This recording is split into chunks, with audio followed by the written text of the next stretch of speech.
저는 오늘 에베소서 1장 13절에서 14절 말씀을 가지고 하나님이 나에게 주신 축복이다 라는 제목으로 말씀을 전할 때 하나님이 나에게 주신 축복을 여러분 마음껏 누리는 그러한 추석 이후에 여러분들의 신앙생활이 됐으면 좋을 것 같습니다.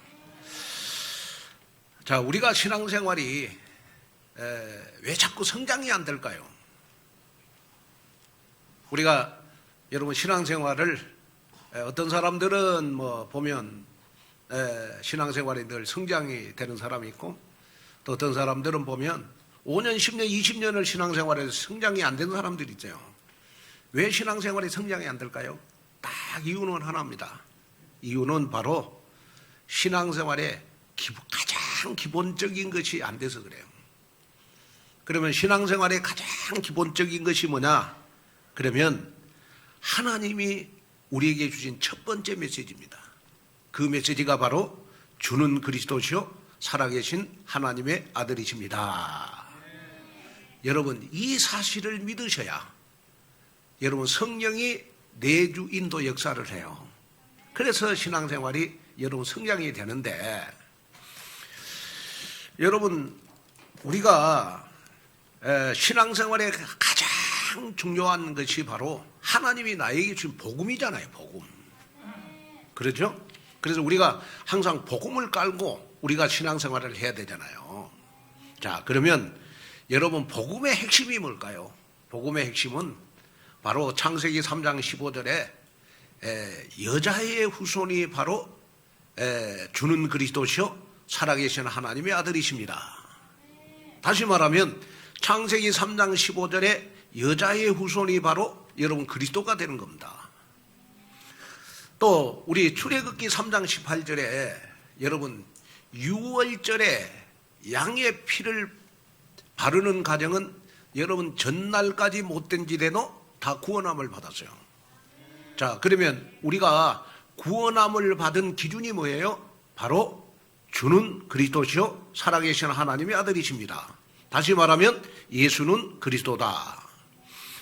여러분 우리가 이스라엘 백성들이 가장 어려울 때 여러분 포로가 되었을 때 하나님이 이스라엘 백성들에게 복음의 메시지를 줬어요. 그 복음의 메시지가 바로 이사야 7장 14절입니다.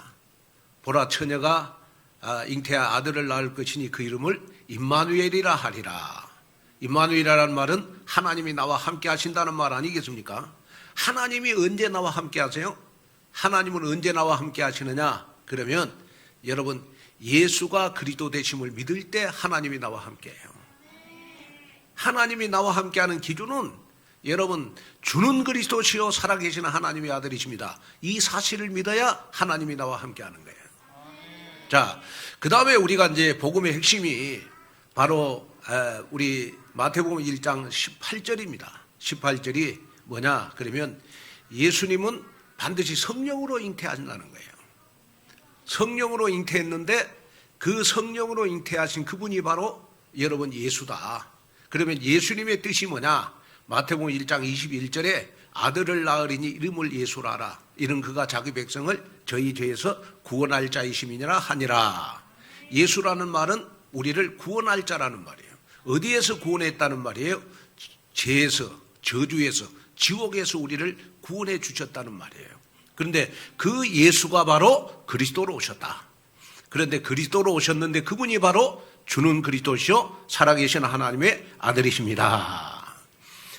자, 그래서 우리 예수님은 여러분 그리스도가 되기 위해서 여러분 십자가에서 피 흘리시면서 요한복음 19장 30절에 우리 인생의 모든 문제를 다 끝냈어요.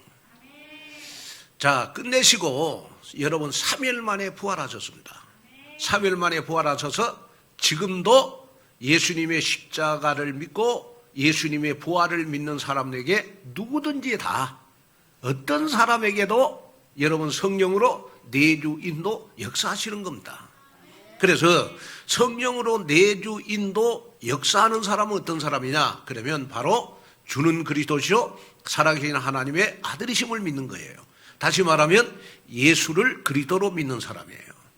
그러면 여러분 우리가 예수가 그리스도라고 할 때 예수는 이름이라는 말이고 그리스도는 직분이라는 말이에요. 다시 말하면 우리 예수님은 그리스도라고 하는 이 직분을 가지고 저와 여러분들에게 참 선지자, 하나님 만나는 길을 여셨고, 예수님은 그리스도로서 제사장, 저와 여러분들의 과거, 현재, 미래의 모든 죄를 다 용서해 주셨고, 예수님은 그리스도로서 여러분 참 왕, 여러분 사단의 모든 권세를 여러분 내 앞에 무릎 꿇게 만들어 주신 분이 바로 예수가 그리스도다. 자, 그러면 우리가 신앙생활을 할 때 항상 내 생각 속에 예수가 그리스도 되심을 느끼면서 신앙생활을 해야 여러분 신앙생활이 성장한다는 거예요. 그래서 저는 항상 24시 신앙생활을 여러분 저는 예수가 그리스도 되심을 느끼면서 신앙생활을 하는데 어떻게 느끼면서 신앙생활을 하느냐 그러면 하나님이 나한테 기도응답을 줬다. 그러면 저는 핸드폰에다가 예수는 그리스도 이렇게 기록을 합니다. 또 여러분 어느 날 막혔던 문이 딱 열렸을 때 저는 메모를 합니다. 예수는 그리스도. 또 여러분 사단이 내 앞에 무릎을 꿇을 때 저는 예수는 그리스도. 또 어떤 목사님에게 제가 이렇게 굉장히 기쁜 소식을 들었을 때 저는 메모를 합니다. 예수는 그리스도. 그런데 대부분 신앙생활하는 사람들이 다 여러분 예수 그리스도 하면 여러분 다 그리스도가 예수님의 접속사인 줄 알아요. 그래서 신앙생활이 성장이 안 되는 겁니다. 신앙생활이 성장이 되려면 반드시 예수는 그리스도를 믿어야 돼요. 다시 말하면 여러분 저는 우리나라 대통령이 여러분 윤석열이잖아요. 그 윤석열이라는 분은 여러분 뭐 그렇게 우리와 똑같은 인간이잖아요. 사람이란 말이에요. 그런데 윤석열이라고 하는 사람이 우리나라의 입법, 행정, 사법을 장악하면서 우리나라를 통치할 수 있는 것은 바로 대통령이라고 하는 직함이 있기 때문에 그래요. 직분이 있기 때문에 그렇습니다. 예수님이 여러분 하나님 만나는 길을 여시고 저와 여러분들의 죄 문제를 해결하시고 사단을 여러분들 앞에 무릎 꿇게 만들 수 있는 것은 바로 그리스도라고 하는 직분이 있기 때문에 여러분 이 예수님이 지금도 여러분 지구상에서 가장 여러분 이대한 거예요. 무슨 말이냐? 그러면 바로 예수님은 그리스도라고 하는 직분을 가지고 이 세상에 아무도 해결할 수 없는 죄 문제, 저주 문제, 지옥의 문제를 완전히 해결해 버렸다 해요. 그래서 여러분들이 신앙생활 하면서 나에게 조금만 여러분 기도응답의 느낌이 와도 예수는 그리스도구나. 여러분 이걸 여러분 느끼면서 신앙생활을 해야 여러분 신앙생활이 성장할 수 있다는 거예요. 그런데 대부분 신앙생활이 성장이 안 되는 사람들을 보면 예수는 그리스도 이걸 너무 많이 들었어. 너무 많이 들었어. 그래서 예수님을 그리스도로 믿는 이 자체가 믿는 것이 아니고 전부 다 이념관념으로는 알고 있어. 알고만 있지 여러분 내 생각 속에 마음 속에 느끼지를 않고 살아요. 아멘. 저는 예를 들어서 추석 명절에도 저는 24시간 하나님 우리 교인들이 어디로 갔을지라도 정말 가정과 가문을 복음하는 주역이 되기를 원합니다. 그러면서 가정 가문 속에 예수가 그리스도 되심이 나타나기를 원합니다. 저는 그 기도를 했어요. 예수가 그리스도 되심이 나타나기를 원합니다. 라는 기도 속에는 하나님 만나는 길이 되시고 제 문제를 해결하시고 사단을 우리 앞에 무릎 꿇게 만드는 여러분 제 저주 지옥의 문제가 가정 가문에 해결되기를 원합니다. 여러분 그 말이 바로 예수가 그리스도 되심이 가정 속에 나타나기를 원합니다. 자, 그래서 우리 예수님은 여러분 마태복음 17장에 보면 변화산에서요 제자들에게 모세와 엘리야가 답이 아니다. 엘리야도 사라지고 모세도 사라지지만은 오직 예수만 남았더라. 여러분 신앙생활에 여러분 우리가 신앙생활에 윤리 도덕 여러분 이것도 필요하지만은 여러분 우리의 신앙생활에 가장 내 인생에 가장 먼저 주인이 돼야 될 것이 바로 여러분 예수가 그리스도 되심이 주인이 돼야 돼요. 그래서 우리 예수님은 마태복음 28장 16절 20절에 보면 여러분 십자가에서 모든 문제를 해결하시고 여러분 부활하시면서 여러분 부활 메시지를 우리에게 줬어요. 그 부활 메시지가 뭐냐? 바로 사도행전 1장 8절입니다. 오직 성령이 너희에게 임하시면 너희가 권능을 받고 예루살렘과 온 유대와 사마리아 땅 끝까지 이르러 증인이 되리라. 여러분 아버지하고 아들하고 여러분 평상시에 하는 말은 그렇게 중요하지 않아요. 그러나 아버지가 재산이 많이 있다면 그 재산을 자식이 여러분 언제 가질 수 있는 권한을 갖느냐? 그러면 아버지가 돌아가실 때 유언을 할 때 아버지의 재산을 법적으로 다 상속받을 수 있는 거예요. 그래서 여러분 아버지가 재산이 많다면 아버지에게 있어서 가장 중요한 메시지는 여러분 아버지가 돌아가시기 전에 유언의 말씀이에요. 유언. 그러면 우리 예수님이 우리에게 주시는 유언의 말씀이 바로 여러분 사도행전 1장 8절입니다.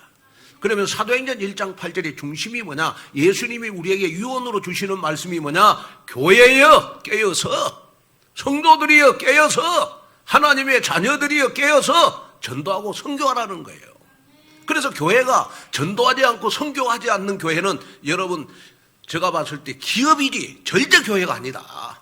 그래서 저는 항상 24시간 어떻게 하면 복음을 전하고 어떻게 하면 선교하고 어떻게 하면 여러분들을 제자로 키워서 사역자로 키워서 우리 교회가 전도 운동이 일어날까? 저는 이걸 여러분 24시간 놓고 여러분 기도하고 있는 줄로 믿습니다. 자, 그러면 우리의 신앙생활에 여러분 전도 운동이 왜 안 일어날까요? 왜 전도 운동이 안 일어나느냐? 그러면 나에게 예수가 그리스도 되심이 체험이 안 돼 있어요. 그래서 남에게 간증거리가 없는 거예요. 여러분 내가 예수가 그리스도 되심을 체험을 해서 남에게 간증거리가 많이 있다면 누구에게든지 다 여러분 예수가 그리스도 되심을 전할 수 있는 여러분 영적 힘이 생기는 겁니다. 아멘. 저는 어떤 목사님이 저한테 이제 나이가 먹고 했으니까 이 비타민을 많이 먹으라고 그렇게 나한테 전화를 해요. 항상 먹을 때도 하나만 먹지 말고 2개씩 챙겨서 하루에 3번씩 먹으라고.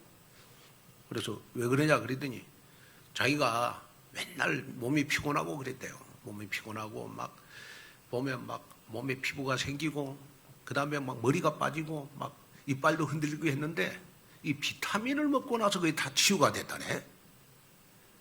그래가지고 나보고 막 계속 비타민 이야기밖에 안 해, 그 목사님은. 왜냐? 자기가 비타민을 먹어보고 효과를 봤거든요. 그러고 비타민 이야기를 하는데 비타민을 먹어야 될 이유 100가지 나한테 전화할 때마다 가르쳐줘.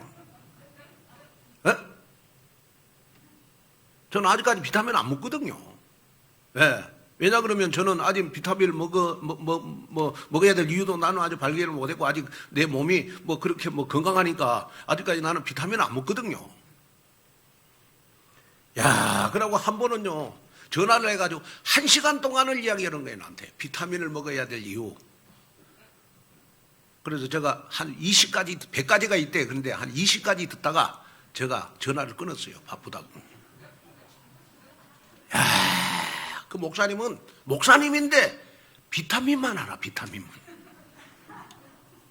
그 목회가 안 되는 거예요. 목회가. 그러면 그 목사님은요 제가 계신대 동창인데 계신대 동창인데 학교도 저거 광신대도 같이 나왔어요. 그래가지고 나하고 굉장히 친한 목사님인데 목회를 못해. 안 돼, 목회가요. 그래, 목회를 몇 번을 실패했느냐? 한 5번을 개척해갖고 실패했어. 목회가 안 돼. 왜냐? 비타민만 말하니까. 비타민만 말하니까. 여러분, 비타민만 말하니까 목회를 되겠어요? 안 되잖아요. 성령이 내주인도 역사해야 목회가 되잖아요. 그래서 비타민만 이야기하는데 여러분, 성령이 내주인도 역사가 됩니까? 안 되잖아요. 비타민 이야기하는데 성령이 내주인도 역사가 해요? 절대 할 수가 없어요. 그런데 저는 얼굴에 철면피를 깔고 그리스도를 이야기하잖아. 그러다 아멘 안 하십니다. 저는 얼굴에 철판을 깔고 여러분 예수 이야기만 하잖아요. 아멘. 어떤 목사님이 저에게 추석날 저 혼자 있으니까 전화가 왔어요.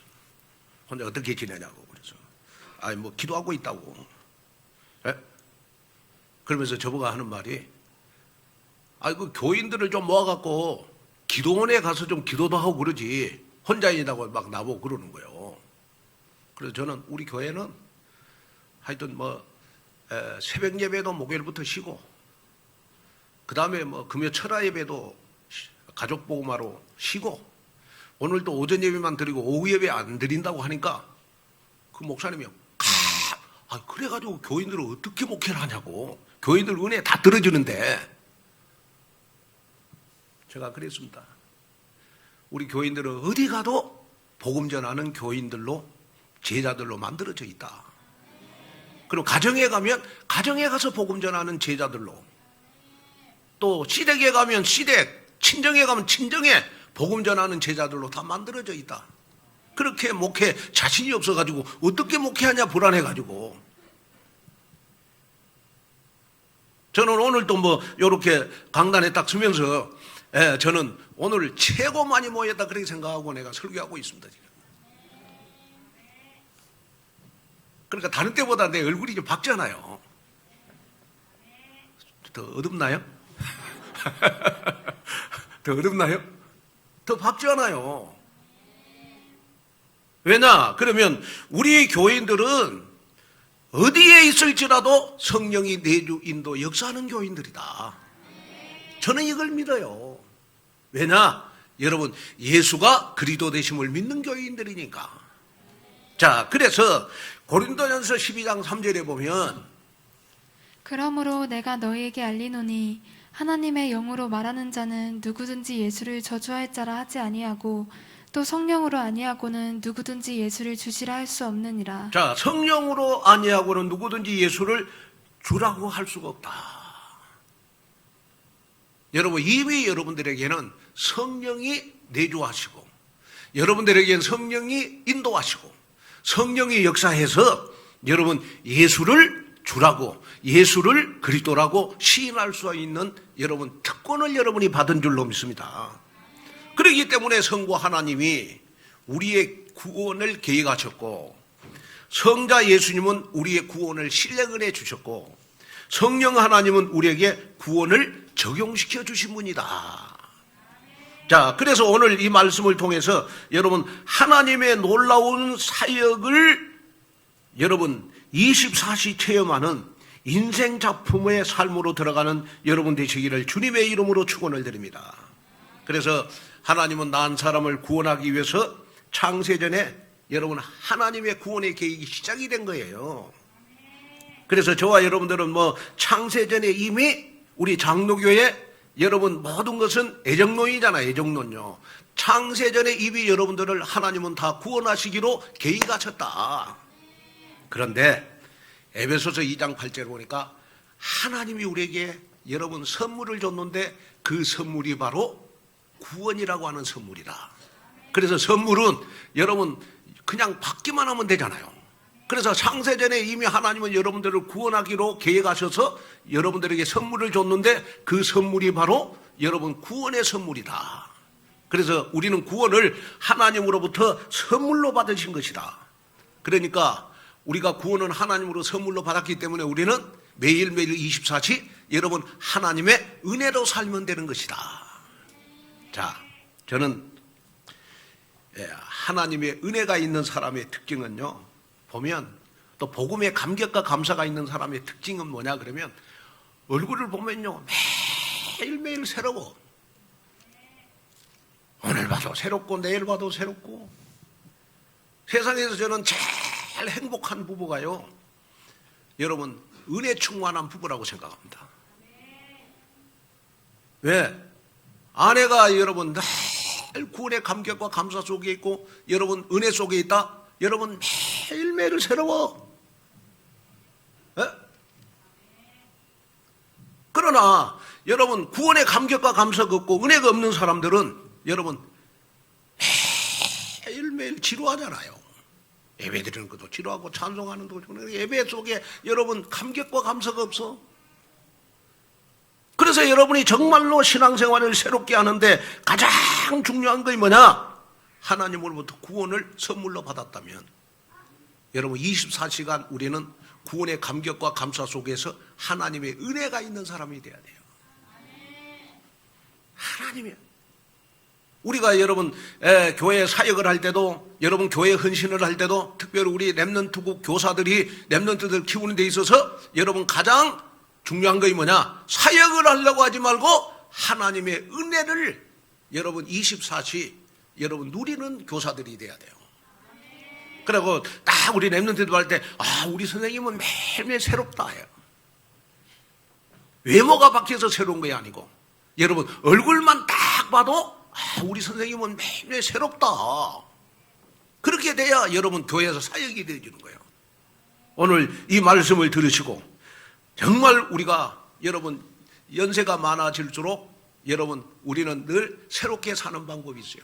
그 새롭게 사는 방법이 뭐냐? 내가 하나님의 은혜 속에서 살면 되는 것이다.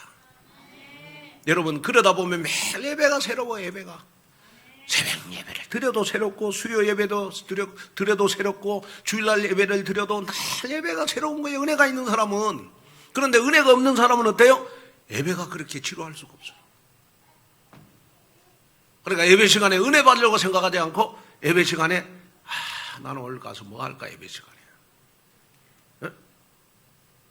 예배 시간에 그 한 시간은 어떻게 시간 때우지? 그래서 한 시간을 시간 때우는 방법을 딱 이미 예배 드리기 전에 짜갖고 와. 그러고 딱 앉아서 예배 말씀에 집중하지 않아요. 말씀 안 들어. 여러분 예배 시간에 내가 짜온 매뉴얼대로 딱 한 시간 딱 맞춰. 그리고 예배 끝나면 한숨을 푹 쉬면서 오늘도 예배 잘 끝났네.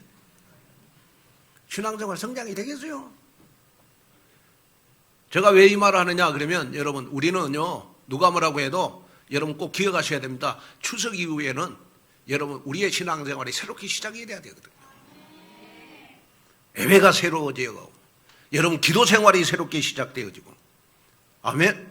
그런 축복 속에서 우리가 돼야 되잖아요. 우리 교회는 이제 추석 이후에는 여러분 본격적으로 여러분 우리 전도운동을 실현시켜야 되고 여러분 우리 임직식도 여러분 해야 되고 교회 여러분 이제 건물 공사도 우리가 해야 되고 여러분 본격적으로 우리 교회가 할 일이 많습니다. 그러려면 여러분 모든 것이 다 우리 성도들이 여러분 전교인들이 다 하나님의 은혜 속에서 새롭게 시작하는 여러분 신앙생활이 됐으면 좋겠다. 그래서 하늘의 신령한 축복을 받은 사람, 헤븐리 블레싱의 축복을 받은 사람은 늘 하나님의 은혜 속에 있는 줄로 믿습니다. 그래서 복음의 감격과 감사가 넘치는 여러분의 삶이 되시기를 주님의 이름으로 축원을 드립니다.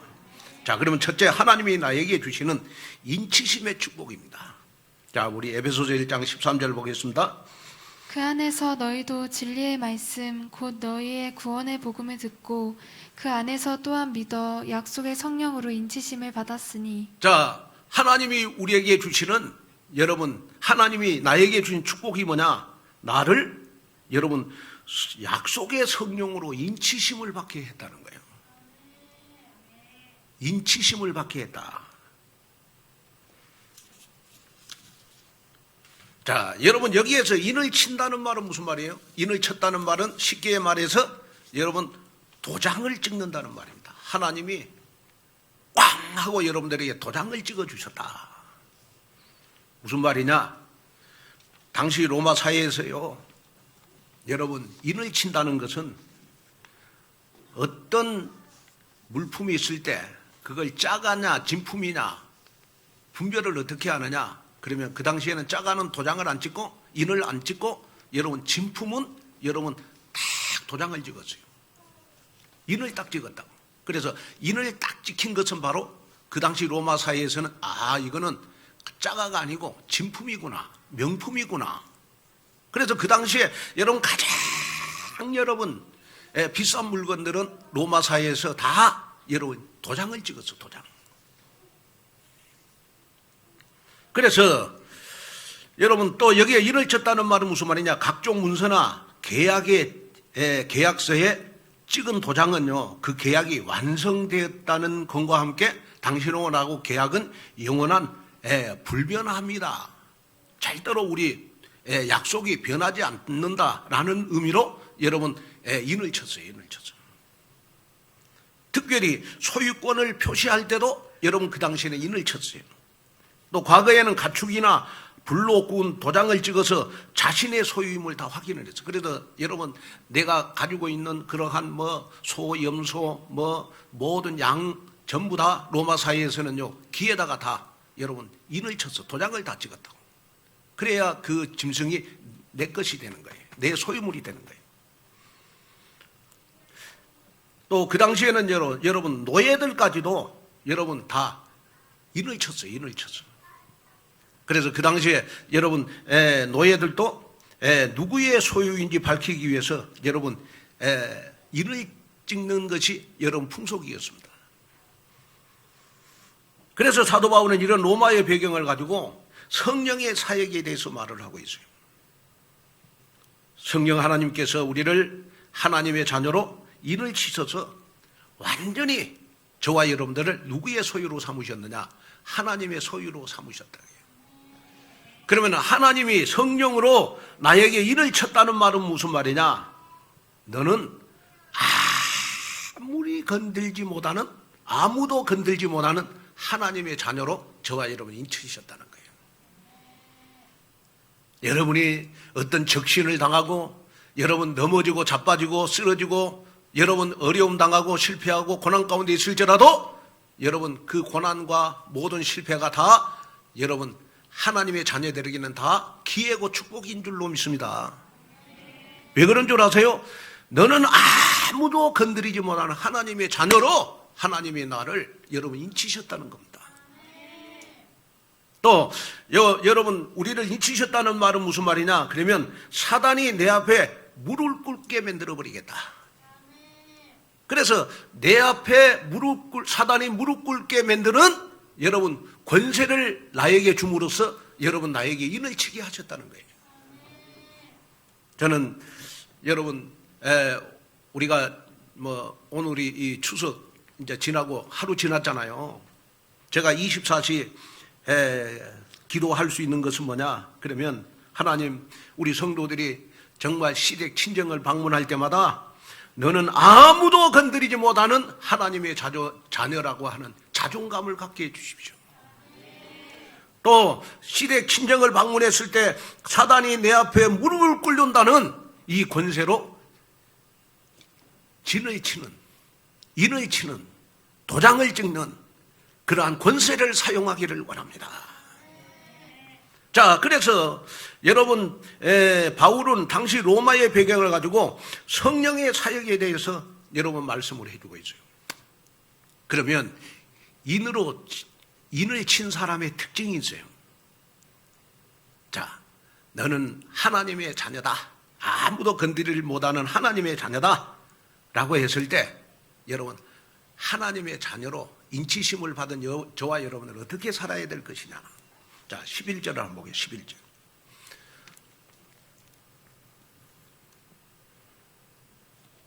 모든 일을 그의 뜻의 결정대로 일하시는 이의 계획을 따라 우리가 예정을 입어 그 안에서 기업이 되었으니.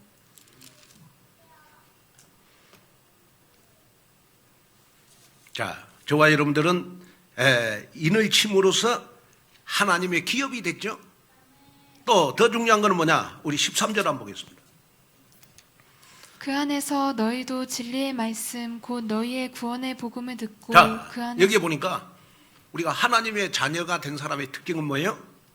진리의 말씀 곧 너희의 구원의 복음을 듣고 하나님의 자녀로 인치심을 받는 사람들은 하나님의 말씀을 들을 수 있는 귀가 열려요. 그래서 정말 내가 신앙생활에 성장을 원하면 우리는 예배 시간에 말씀 듣는 데 집중을 해야 돼요. 그래서 내가 항상 하루에 한 번이라도 기도해야 됩니다. 하나님, 내가 이번 주간 말씀을 듣는데 집중할 수 있는 영적 길을 열어주십시오.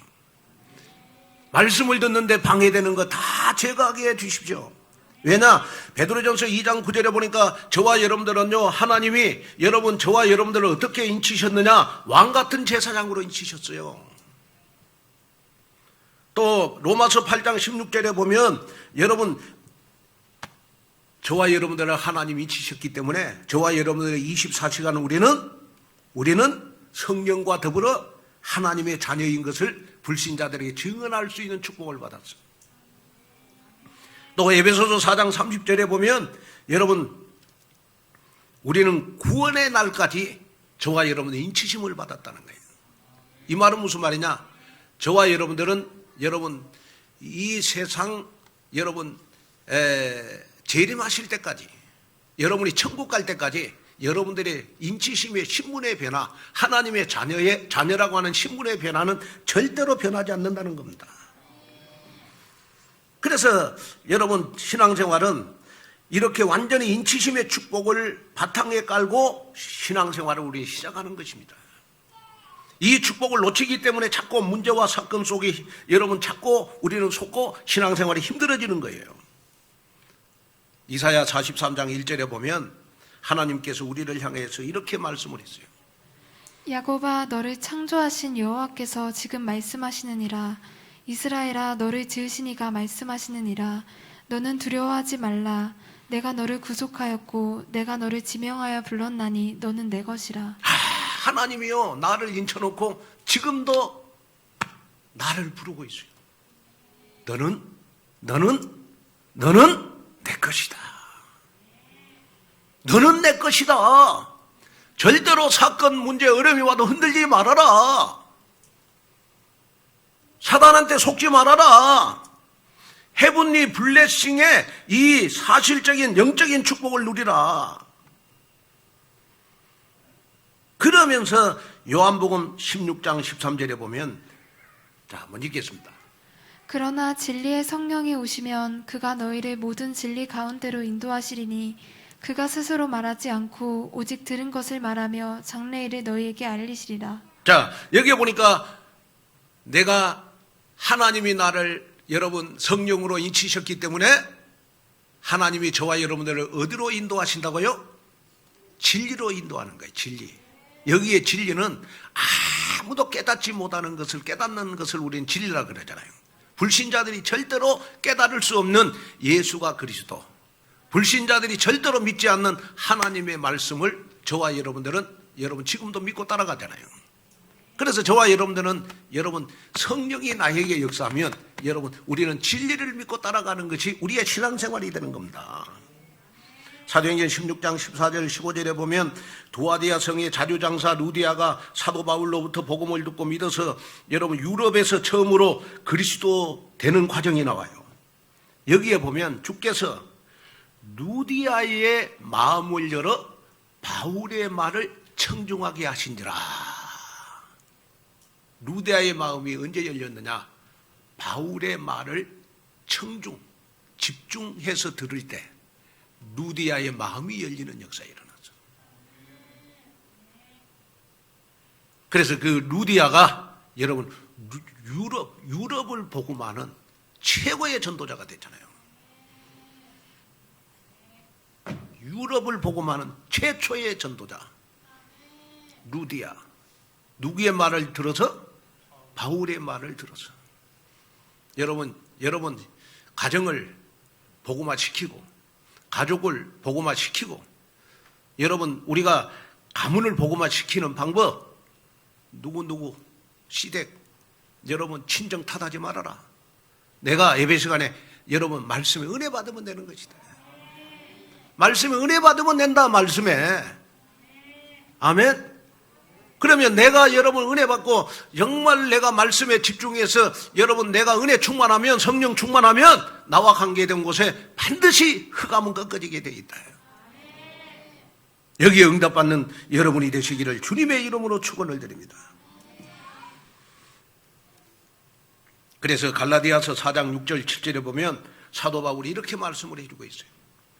너희가 아들이므로 하나님이 그 아들의 영을 우리 마음 가운데 보내사 아빠 아버지라 부르게 하셨느니라. 그러므로 내가 이후로는 종이 아니요 아들이니 아들이면 하나님으로 말미암아 유업을 받을 자니라. 자, 저와 여러분들이요, 이제는 하나님을 어떻게 부르게 됐다? 에? 아빠 아버지라고 부르요. 저는 가끔 하나님을 아빠 불러봐요.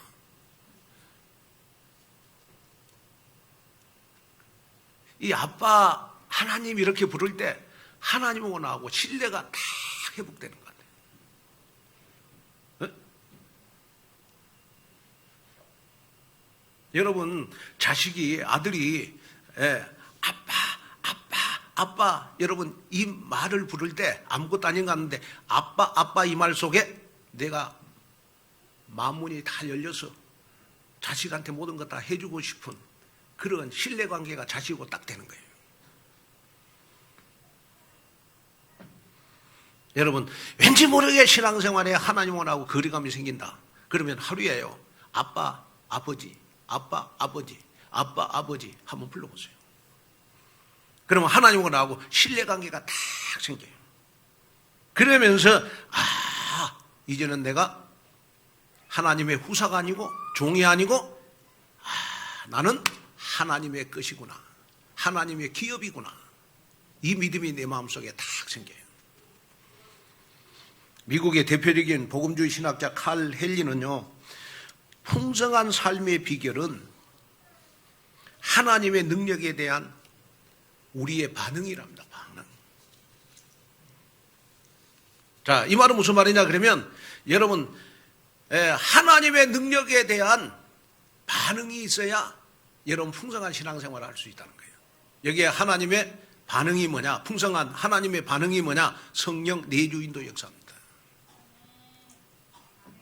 저는 이 말씀을 전하면서 여러분이 절대로 나의 신앙생활은 하나님의 능력에 대한 반응만 하되 불신앙에 대한 반응은 내가 안 해야 되겠구나.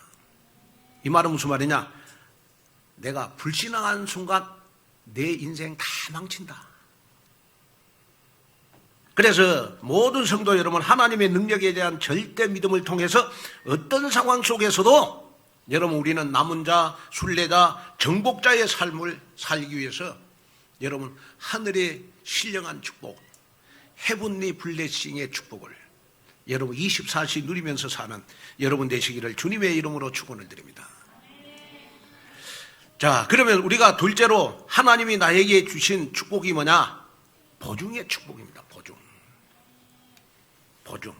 자, 우리 에베소서 1장 14절로 한번 볼까요? 이는 우리 기업의 보증이 되사 그 얻으신 것을 속량하시고 그의 영광을 찬송하게 하려 하심이라. 자, 이는 우리 기업의 보증이 되사 그랬어요.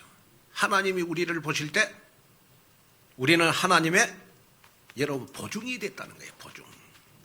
보증이라는 말은 여러분 뭐 헬라어에 보니까 여러분 아라본이라고 하는 말입니다. 상업용어입니다. 여러분 어떤 계약을 할 때 계약금, 보증금을 가리키는 말입니다. 우리가 집을 사거나 할 때 미리 보증금을 주어서 매매를 확실하게 해주는 것처럼 하나님께서 우리에게 성령을 주셔서 앞으로 우리가 받을 천국 기업 구원의 축복이 분명하다는 것을 보증해 주는 것을 말씀해 주고 있는 거예요. 그 증거가 바로 구원받은 하나님의 자녀의 신분적 축복이 바로 성령의 내주 인도 역사라는 겁니다. 그래서 여러분이 24절 하나님이 나를 성령으로 내주하시고 내가 가장 지금 실패하고 낮은 자리에 있을지라도 나를 탑으로 인도해가는 성령의 인도로 나를 보증해 주시고 내가 하나님의 말씀을 붙잡고 기도할 때마다 성령으로 역사하심으로 나를 보증해 주고 계시구나. 이것이 여러분 나 24시가 되다네요. 나 24시가. 그래야 신앙생활이 안 무너지는 거예요. 그래서 저와 여러분들은요 24시 신앙생활이 성장하려면 성령의 인도와 성령의 역사 속에 민감해야 돼요. 민감해야 됩니다. 그래서 바울은 이 놀라운 축복을 우리에게 확실하게 반복적으로 강조해 주는 것이 바로 고린도후서 1장 22절입니다. 그가 또한 우리에게 인치시고 보증으로 우리 마음에 성령을 주셨느니라. 자, 그가 우리에게 인치시고 보증으로 너는 하나님의 자녀다. 너는 축복받을 복댕이다. 보증으로 우리의 마음에 뭘 주셨느니라? 성령을 주셨느니라. 성령을 주셨다. 그래서 고린도서 3장 16절에 보면 너희는 너희가 하나님의 성전인 것과 하나님의 성령이 너희 안에 계시는 것을 알지 못하느냐? 우리가 하나님의 성전이 된 거다. 내 마음속에 지금도 여러분 성령이 내주하고 계시. 내 마음속에 여러분 성령이 내주하는 순간 내 마음속에 있는 귀신은 떠나가고 내 마음속에 지금 성령이 역사하셔서 내 인생의 주인이 되어 주시고 내 인생의 주인된 성령은 여러분 나를 지금도 인도하고 계시고 여러분이 정말 하나님의 말씀을 깨닫도록 성령으로 역사하고 계시고 여러분이 전도할 수 있도록 성령으로 내주하고 성령으로 역사하고 계시고 여러분이 일주일 동안 사업을 할 때마다 바로 성령으로 역사하고 계신다. 이 믿음이 여러분들의 믿음이 돼야 돼요. 근데 성령 내주인도 역사가 안 되면요, 찬송가 183장에 있는 찬송처럼 빈들의 마른 불같이 시들은 나의 영적 상태가 되고 말아요. 나의 영적 상태가 빈들의 마른 풀이 됐다. 여러분 오늘 회복하는 여러분이 되시기를 바랍니다. 그래서 독수리의 날개치며 올라간 같은 생동감 넘치는 신앙생활을 해야 돼요. 그래서 교회만 오면 기쁘고 교회만 오면 즐겁고 여러분 교회만 오면 늘 누구를 봐도 목사님을 봐도 장로님을 봐도 우리 부목사님을 봐도 전사님을 봐도 늘 새로워져야 돼. 새로워져야 돼. 여기에 주역이 바로 여러분이 되시기를 주님의 이름으로 축원을 드립니다. 목회자들의 목회자로 불렀던 피진 퍼터슨 목사는 그 길을 걸어라 라는 제자도에 관한 책에서 이런 말을 했어요. 천국을 향해 가는 사람들에게는 지금 가고 있는 그 길이 천국입니다. 이 말은 무슨 말이냐? 천국을 가고 있는 사람에게는 지금 어떤 일이 일어난 것이 중요한 것이 아니고 내가 지금 가고 있는 길이 바로 천국입니다. 다시 쉽게 설명하면 어떤 문제와 사건이 와도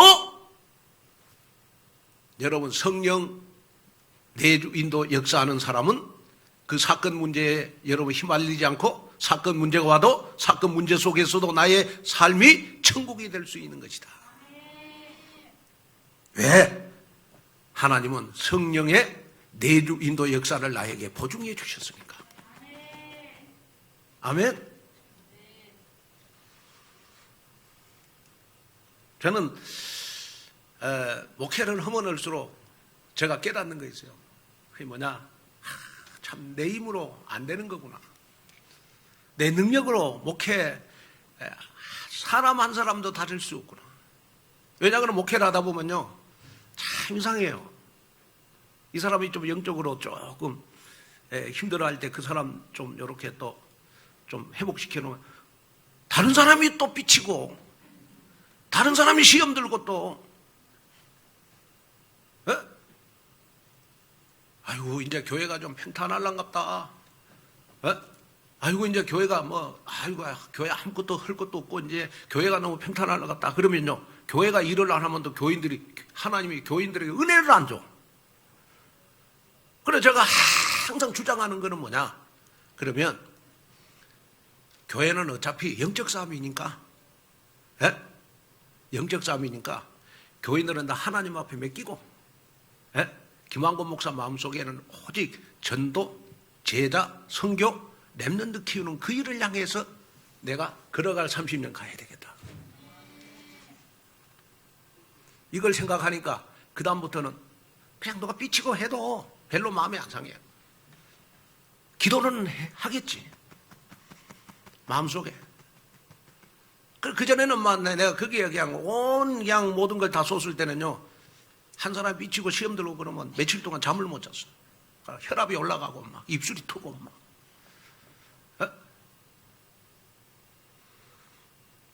그게 목사예요. 그게 목사.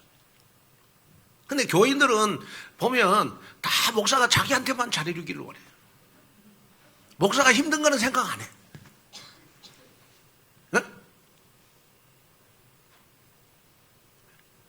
왜 피크시 웃으십니까? 응? 그래서 어떤 사모님이요, 병원에 가서 엑스레이를 여러분 찍었더니요, 에?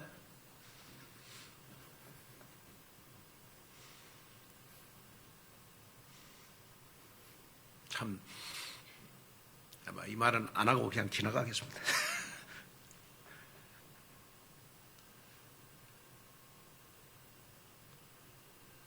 간이 다 썩어버렸더래. 그럼 왜 간이 썩어버린다? 교인들이 하도 속을 썩여갖고, 무슨 말이냐? 여러분요, 누가 뭐라고 해도 여러분들은 이제 성숙한 그리스도인이 돼야 되잖아요. 맨날 여러분들 달려다 보면 제가 전도 선교 제자 랩런트는 어떻게 키웁니까? 무슨 말인지 아시겠습니까? 그러려면 여러분 내 힘으로 신앙생활 안 되니까 여러분 항상 하나님이 나에게 성령 내주인도 역사를 보증해 주셨구나. 그래서 난 성령의 인도와 성령의 역사에 민감해야 되겠구나. 여러분, 그래서 나의 삶이 항상 바로 24시간 천국의 삶이 되도록 해야 되겠구나. 그리스도를 누리는 삶이 되도록 해야 되겠구나. 여기에 여러분 마음을 담는 여러분이 됐으면 좋겠습니다. 그래서 여러분이 이 시대에 정말 그렇구나, 하나님이 나에게 주시는 하늘의 신령한 축복에 정말 플랫폼, 파수망대, 안테나를 확실하게 세워서 내가 봐서 추석 이후에는 멋지게 신앙생활을 해야 되겠구나. 여러분, 그러한 믿음이 여러분의 믿음이 됐으면 좋겠습니다. 그래서 이제 우리 교회가 추석 이후에는요, 본격적으로 제가 하려고 하는 것이 여러분, 한 명 교회와 한 명 제자화를 실현시키는 그 일을 해야 되겠다. 그 다음에 두 번째로 하려고 하는 것이 뭐냐? 여러분, 237 훈련입니다. 237 훈련. 주말을 우리 랩런트들 교회에서 보내라. 주말을 교회에서 보내라.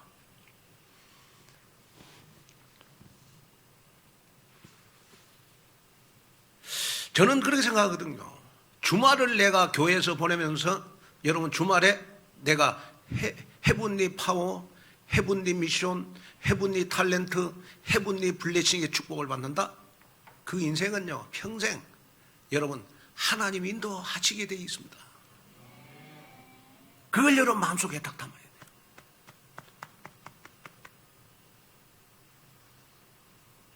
저는 참 기대가 되는 거예요.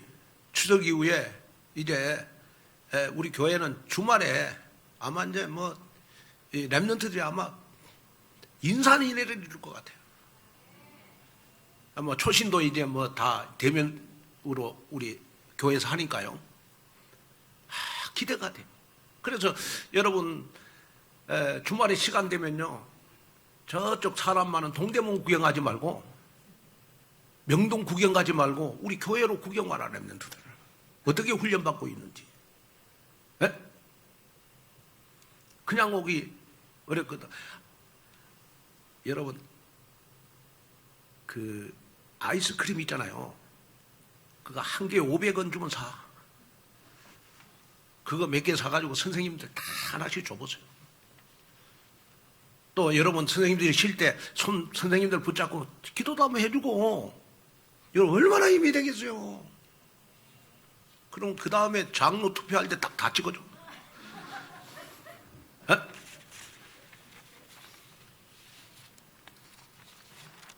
그 다음에 이제 우리 교회가 세 번째로 해야 될 게 뭐냐? 임직식을 준비해야 된다. 임직식. 본격적으로 임직식을 준비해야 돼.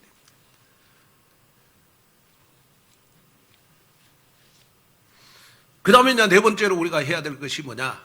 이제 우리가 임직식을 준비하면서 우리 교회, 여러분, 사실은 좀 공사를 해야 돼요.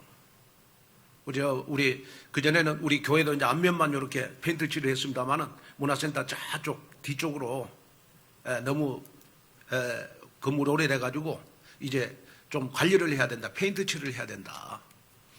그러면서 우리가 이제 조금 본격적으로 해야 될 것이 우리 문화센터 지하실 또 공사를 우리 교회가 해야 된다. 그래가지고 정말 손님들이 우리 교회를 오면 여러분 그 교회요 가장 첫인상이 주차장입니다. 주차장. 그래서 저는 백화점 갈 때 여러분 왠지 기분이 좋아. 백화점에 가면. 왜?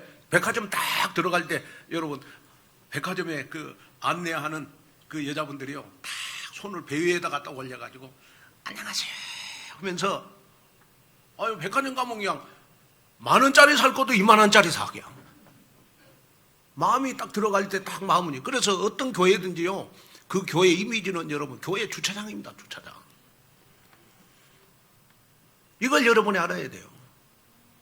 그래서 우리 교회도 이제 이미지를 좀 바꿔야 된다. 그동안 우리가 3년 동안은 코로나 때문에 여러분 우리 이미지 신경 안 썼지만은 지금은 교회 이미지를 우리가 신경 써야 교회가 앞으로요 500명 모이고 1000명 모이는 그런 교회로 우리 교회가 성장돼야 되지 않겠습니까? 여기에 우리가 여러분이 좀 도와주셔야 돼요. 그래서 그 일을 우리가 좀 본격적으로 좀 하려고 합니다. 그래서 추석 이후에 아마 굉장하게 아마 우리 교회가 지금 그동안 3년 동안 했던 것보다 앞으로의 우리 1년이 더 많은 일을 해야 되는 것이다. 여기에 믿음을 가지고 여러분이 기도하면서 우리가 인도받았으면 좋을 것 같습니다. 자, 그래서 추석 이후에는 우리의 신앙생활이 여러분 새로워져야 된다. 그래서 새로워지기 위해서 부탁을 드립니다. 여러분 성령 내주 인도 역사하시도록 나의 신앙생활을 바꿔라. 어떻게 바꾸냐? 은혜 있는 사람으로 바꾸라. 구원의 감격과 감사가 있는 사람으로 바꾸라. 뭘 열심히 하려고 그러지 말고. 아멘. 저는 교회 일을 뭘 열심히 하고 비친 사람보다는 그냥 매일매일 그 얼굴을 보면 새로운 사람이 더 좋은 것 같아. 은혜 있는 사람이 더 좋은 것 같아. 아멘. 이걸로 바꿔야 되잖아요. 오늘 기도 제목 확실하게 붙잡기를 바랍니다. 하나님, 추석 이후에 나의 모습이 날마다 새로워지기를 원합니다. 은혜 있는 내가 되게 하여 주옵소서. 아멘. 자, 결론으로 말씀을 마치려고 합니다. 리추얼이라고 하는 책이 있습니다. 마케팅 전문가인 신병철 박사가 쓴 책입니다.